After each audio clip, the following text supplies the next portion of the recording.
Friends ये देखिए, इधर बच्चा पार्टी में एक चैलेंज होने वाला है। चैलेंज है स्वीयर यानी खट्टा चैलेंज। इधर 3 खट्टा सामान रखा हुआ है, इसमें से जो खाएगा और रिएक्शन देगा वो आउट हो जाएगा, यानी कि खा के रिएक्शन नहीं देना है। तो पहले होगा हजमोला, फिर होगा जलजीरा, फिर होगा ये स्वीट सॉस। तो चलो पहले क्या करें, सबको हजमोला ले लो, तीनों ले लिया। चलो फिर तीनों मुंह में डालो, रिएक्शन नहीं देना है, जो रिएक्शन देगा वो आउट। किसी को इधर तुम सामने देखो, हम वीडियो यहाँ कैमरा में। चलो आयुष आउट, रिएक्शन दे दिया। तुम लोग का खत्म हुआ। अब जल्दी हाथ में दोनों, ज्यादा ज्यादा लेना।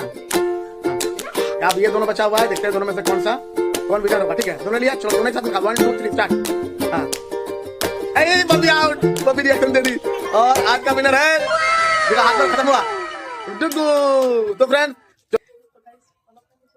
तो गाइस हम लोग के चैनल को फॉलो कर दीजिएगा और सब्सक्राइब और एक लाइक। Bye bye. बाय।